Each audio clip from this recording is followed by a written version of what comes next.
everyone. So, what we're going to do today is really quickly go through general pathology, specifically for FCPS Part 1, starting with the concept of cell injury, yani injury to the cell, which could be physical, chemical, whatever.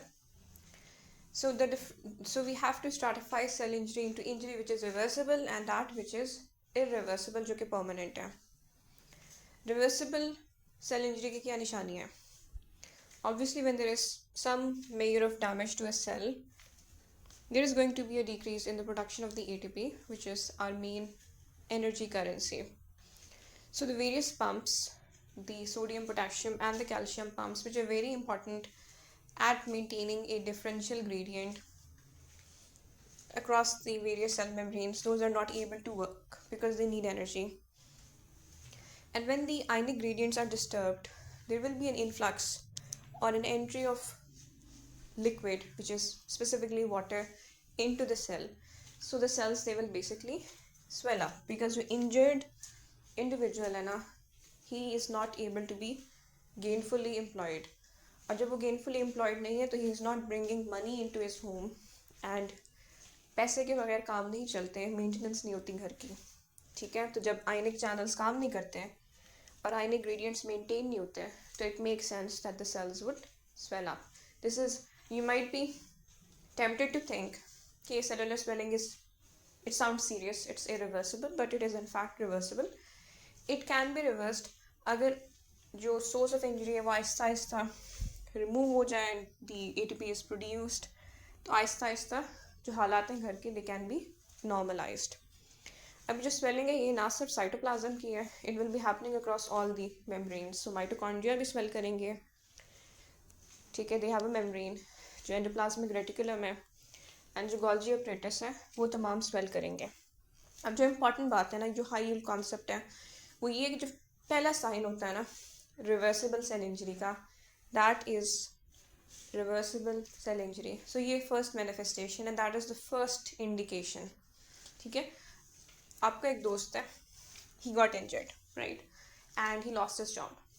ठीक है, and you know he is injured but you are not quite sure about his financial halat, but then you come to visit him after a while and you see that the lights are not working and the kitchen sink is broken and you're like the house is not getting maintained the way it should be, and that to you is the first indication कि the injury is having an impact. ठीक है, अब reversible changes के लिए we have this, I arrange it in such a manner कि आपके लिए थोड़ी बहुत ही आसानी हो.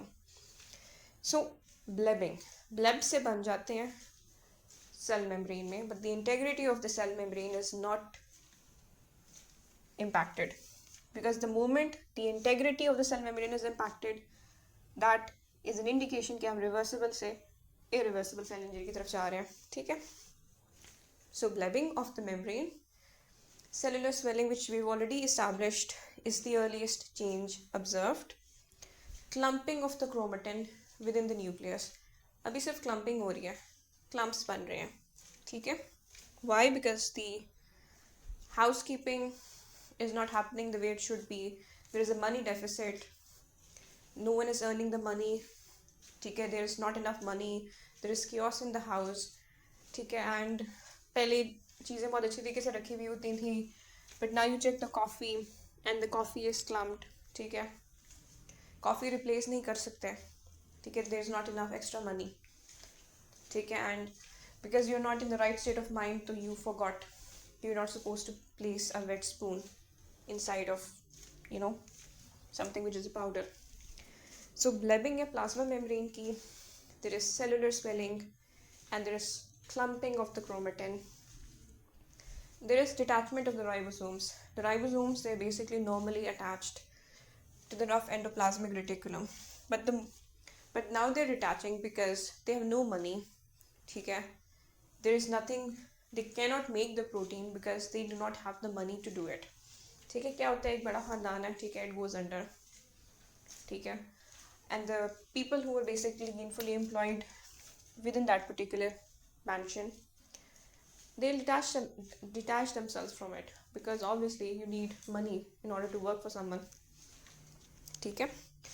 सो ब्लबिंग है, सेलुलर स्वेलिंग है, क्रोमेटिन क्लम्पिंग है, डिटैचमेंट है राइबोसोम्स की. तो one could argue that their decision to separate themselves from their employer was not a very wise one, because it is very early on that they are in a money deficit. So it's quite possible that they might change things around.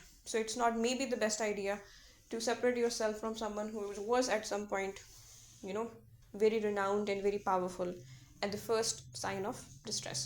ठीक है. आगे we have rapid loss of function. जाहिर सी बात है, you're injured, you can't do something. आपकी बाजू fractured है, हमेशा थोड़ी फ्रैक्चर्ड रहेगी, it's going to repair itself, but while it is fractured you can not use the arm in question. ठीक है. अब जो सिक्स्थ है ना, वो माइलिन फिगर्स हैं. जो लिपिड्स हैं, that is one of the important constituents of a cell. तो जो लिपिड्स हैं उनकी पेरोक्सिडेशन हो जाती है, and so they form these myelin figures. ये आपने याद रखना है. We will discuss the importance of myelin figures later on. Now let's talk about irreversible cell injury. When the cell is beyond help, it is beyond repair. अब blebbing नहीं होगी. Blebbing was something very benign. That was reversible. अब जो plasma membrane है, it's going to break down. And when the plasma membrane is break down, so it was keeping many things inside. ठीक है. It is not able to do so. ठीक है. वो उसने body को बचाया हुआ था बहुत सारी चीज़ों से. बॉडी को पता नहीं था कि वो अपने आप पे अपने दिल पर पत्थर रख के प्लाज्मा मेम्ब्रेन ने किन किन चीज़ों से बॉडी को बचाया हुआ था. But the moment the plasma membrane's integrity is compromised because of irreversible cell injury, all of that stuff comes out, including cytosolic C, which basically enters the cytoplasm from the mitochondria. ठीक है. Normally calcium ATPase से they were keeping a set level of calcium inside the cell versus the outside, क्योंकि calcium बहुत सारे enzymes को activate करता है. You are probably aware, and we don't want them to be super activated at all times, because if that were the case the very same enzymes could start destroying the cell itself. लेकिन अब plasma membrane नहीं है, cytoplasm में calcium का influx आएगा, and what is that going to do? That's going to activate a horde of degradative enzymes including the endonucleases. ठीक है. So breakdown of plasma सबसे important concept है. Calcium influx leading to self digestion is important. इसके अलावा mitochondria भी एक membrane है. Mitochondria will become dysfunctional. पहले तो ये था ना कि ATP कम बन रही थी, अब तो इलेक्ट्रॉन ट्रांसपोर्ट चेन ही फेल कर गई है. क्यों? बिकॉज जब मेम्ब्रेन प्लाज्मा की भी डिस्ट्रॉय हो रही है और माइटोकॉन्ड्रिया की भी हो रही है, और ETC के लिए ना ग्रेडियंट, ETC यानी इलेक्ट्रॉन ट्रांसपोर्ट चेन के लिए ना डिफरेंशियल ग्रेडियंट ज़रूरी है. अगर मेम्ब्रेन कॉम्प्रोमाइज्ड है and the differential gradient no longer exist तो ATP बन ही नहीं सकेगी. Failure of oxidative phosphorylation. इसीलिए अब आपको एमॉर्फस किस्म की डेंसिटीज नज़र आने लगेंगी in the mitochondria, and the presence of these amorphous densities और inclusion bodies in the mitochondria is a sign of irreversible cell injury. This is a past MCQ I believe. ठीक है. अब हम ना ऑर्गेनेली टू ऑर्गेनेली जा रहे हैं. जब हमने रिवर्सिबल सेल इंजरी की बात की थी ना, तो हमने कहा था कि the house went under, the individual was injured, no maintenance was done, the ATP was used up, there was cellular swelling, there was chromatin clumping. We were talking initially about a humble household. ठीक है. There was blebbing. ठीक है. And then we were talking about more financially strong people who went under, and we talked in that scenario about the detachment of the ribosomes. अब हम irreversible cell injury की बात कर रहे हैं जिसमें membrane की integrity is destroyed and the differential gradient is totally changed. So we talk about calcium influx, we talk about the mitochondria's ETC not working at all, and the mitochondria basically getting destroyed and ransacked. So they are amorphous inclusion bodies in the mitochondria. ठीक है. Then we'll talk about the lysosomes, which are again an important part of the cell. अब they rupture, and lysosomes ने अपने अंदर बहुत सारे lysosomal hydrolases रखे होते हैं जो कि हम नहीं चाहते कि सेल में रिलीज हो जाए, बिकॉज वो सेल को भी डिस्ट्रॉय करेंगे. So that is going to lead to autolysis, which is obviously irreversible. So I don't think it's hard to remember कि destruction of the lysosomal integrity is an irreversible thing to happen. पहले chromatin clumping थी, that was just a reversible change. अब बकायदा nucleus will start to degrade. पहले pyknosis होगी जिसमें nucleus पहले for example एक सर्टन वॉल्यूम ऑक्यूपाई कर रहा था, पहले वो कंडेंस करेगा. इनिशियल स्टेजेस ऑफ डिग्रेडेशन में ना पिक्नोसिस में ना कंडेंसेशन होती है. This is not clumping, this is condensation. Size उसका छोटा होगा. उसके बाद वी टेंड टू सी कैरियोरेक्सिस. रेक्सिस लग रहा है ना, नाम से पता चल रहा है फ्रेगमेंटेशन है, न्यूक्लियर फ्रेगमेंटेशन है. क्यों? Because of the endonuclease. तो पहले वो कंडेंस होकर छोटा हुआ, अब एंडोन्यूक्लियस की वजह से उसके फ्रैगमेंट्स हो गए हैं न्यूक्लियर मटेरियल के. फिर कैरियोलाइसिस, जिसमें जैसे घुल नहीं जाता न्यूक्लियस उस तरह घुल जाएगा, ख़त्म हो जाएगा. So we have pyknosis, condensation, karyorrhexis, fragmentation, karyolysis, dissolution. ठीक है, बहुत सारी हमने इंपॉर्टेंट बातें हैं. वो जो चीज़ आपको कंफ्यूज करेगी ना इज़ द फैक्ट कि माइलिन फिगर्स आपने याद रखना है कि रिवर्सिबल चेंज है, और mitochondrial amorphous densities are irreversible. जो कि सबसे कॉम्प्लिकेटेड एंड वियर्ड किस्म की जो होती है ना, वो उठाकर पार्ट 1 में एमसीक्यू में दे देते हैं. So they are going to ask about myelin figures. So you need to know कि myelin figures are because the lipid was no longer protected from the bad influence, it got peroxidized, and so we ended up with myelin figures. This is evidence that the lipid was damaged when it should not have been.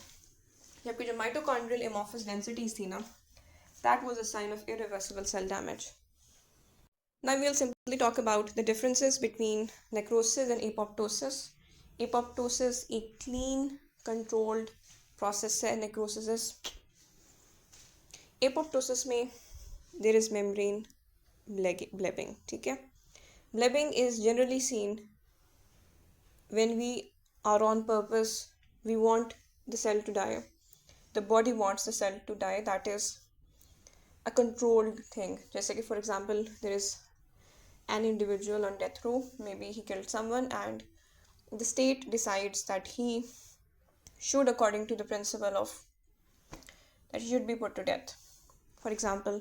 Now this is going to be a clean procedure. It's not going to be, obviously, because a human is a human. Okay, you can't. So it's going to be a clean procedure. Okay, so over here the process needs to be at least destructive to the individual and to all that which is around him or her. Okay, so there will be blebs in the membrane. ऐसा नहीं होगा, blebbing होगी लेकिन for the most part the membrane integrity will not be impacted. जबकि opposite होगा necrosis में, membrane integrity impact होगी. Because जब बॉडी एपोप्टोसिस करवा रही है तो वो नहीं चाहती, वो चाहती है कि ये सेल मरे, वो नहीं चाहती कि आसपास के सेल्स डैमेज हों. तो ऑब्वियसली मेम्ब्रेन इंटेग्रिटी को कुछ नहीं होगा बिकॉज वो तमाम नेगेटिव चीज़ें बाहर चली जाएंगी if it were impacted. Cell shrink करेगा. We don't want it to become voluminous, we want the thing to happen as quietly, as neatly, with least casualties as possible. So this shrinkage of the cell. जबकि necrosis में cell swelling होती है. Necrosis में cell swell करेगा, apoptosis में cell shrink करेगा. Apoptosis में ब्लेब्स होंगे, नेक्रोसिस में आउटराइट सेल मेम्ब्रेन की इंटेग्रिटी ही नहीं रहेगी. जाहिर सी बात है एपोप्टोटिक बॉडीज़ की फॉर्मेशन होती है एपोप्टोसिस में. The presence of councilman bodies in someone with hepatitis is an example of apoptotic bodies. पता होना चाहिए, ये भी पास MCQ है. एपोप्टोसिस में इन्फ्लेमेटरी रिस्पॉन्स नहीं होती है बिकॉज जब भी इन्फ्लेमेटरी रिस्पॉन्स होती है तो आसपास कैजुअलिटीज़ होती हैं. So we don't want that. So there is no inflammation in apoptosis but there is certainly inflammation in necrosis. There is a significant inflammatory response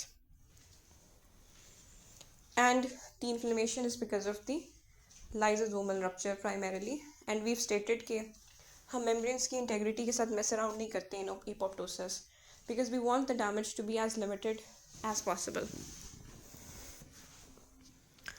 apoptosis में हमेशा कोई फिजियोलॉजिकल स्टिमुलाई होता है जो कि इंड्यूस करता है एपोप्टोसिस को. It requires energy.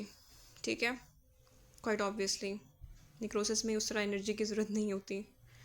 ठीक है, we need particular macromolecules to be synthesized. ठीक है, we want a properly trained executioner. ठीक है, so training, that money goes into it, requires energy, macromolecular synthesis requirement and de novo gene expression. तो planning है ना, gene expression, synthesis of a molecule, training of said molecule. So training में पैसा लगा, investment हुई ना, ठीक है. This is going to be non random apoptosis, जबकि necrosis is going to be random. Apoptosis को अगर हम डिफाइन करें ना प्रॉपरली, तो we define it as an ATP dependent. हम ऑलरेडी इस्टेब्लिश कर चुके हैं कि बेतहाशा एटीपी की ज़रूरत होती है एपोप्टोसिस में. प्रोग्राम्ड सेल डेथ है, प्लान्ड सेल डेथ है. पाथवेज होते हैं intrinsic, extrinsic, perforin slash the granzyme pathway. Outcome क्या होती है, whether we are approaching it from the intrinsic, the extrinsic और the granzyme pathway. At the end of the day, certain enzymes known as the caspases, which are the cytosolic proteases, they get activated, leading to a set of changes including shrinkage of the cell, because we know swelling nahi hoti, condensation of the chromatin, blebbing of the membrane, and the formation of apoptotic bodies, जिनको phagocyte आके cleanly खा जाते हैं. While apoptosis is happening, you see that the cytoplasm is unusually deeply eosinophilic and the nucleus is basophilic. क्यों? Because condensation हो रही है nuclear material की. So the nuclear material is a very dark purple before it fragments and later dissolves. Cell membrane आपने याद रखनी है, throughout apoptosis will be intact because the process needs to be as contained as possible and we want as little inflammation as possible. ठीक है. अच्छा, DNA laddering can, अगर हम for example electron microscope के अंडर स्टडी कर रहे हैं किसी सेल पॉपुलेशन को, so the presence of DNA लैडरिंग, आपको फ्रैगमेंट्स नजर आते हैं 180 बेस पेयर्स के बार बार, तो that is an indication, it's a very sensitive indication of apoptosis, because we stated कि एपोप्टोसिस इज नॉन रैंडम. तो याद कर लें, this is something that is likely to be asked in MCQ, because हर थोड़ी सी कॉम्प्लिकेटेड किस्म की चीज़ ना they tend to ask. DNA laddering, apoptosis. We'll talk a little bit about the intrinsic pathway, which is the mitochondrial pathway. Intrinsic अंदर से originate करने वाला. अब embryogenesis में ना naturally some things form, but before the final arrangement is reached, those cells need to die. That's normal. That's a part of embryogenesis. So इसमें involvement होती है intrinsic pathway की. पहले एक cell population को एक regulating factor मिल रहा था, और जब उस सेल को प्रोलिफरेट करने की ज़रूरत नहीं रही, now it needs to die out, we simply remove the factor जो कि proliferation को induce कर रहा है. For example, a decrease in interleukin 2, which leads to, among other things, a proliferation of the T cell population. अच्छा, अब जो mitochondrial intrinsic pathway ना, that is regulated by a family of proteins known as the BCL2 family, जिसमें we have the BACs, and the BAC proteins ये pro-apoptotic हैं. And when they are let loose, what they do is that they form these spores in the membrane of the mitochondria. हमने कहा ना, अमूमन membranous integrity is maintained, और अगर वो impair होती है तो in a specific directed manner to achieve a specific directed end. तो pores बनते हैं mitochondrial membrane में, जिसके ज़रिए रिलीज़ होती है cytochrome C from the inner mitochondrial membrane और cytoplasm में दाखिल हो जाती है. अब ये cytochrome C जो कि normally mitochondria ने अपने अंदर छुपाया हुआ होता है, ठीक है, because the pore was formed by the action of the BACs and the BAC protein. तो ये जो हमारे पास प्रोटीन C है ना, which is basically cytochrome C, वो साइटोसॉल में जाती है जहाँ इनएक्टिव कैस्पेजेस पड़े हुए होते हैं, और साइटोक्रोम C साइटोप्लाज्म में पहुँचकर उन एक्टिव कैस्पेजेस को एक्टिवेट करती है.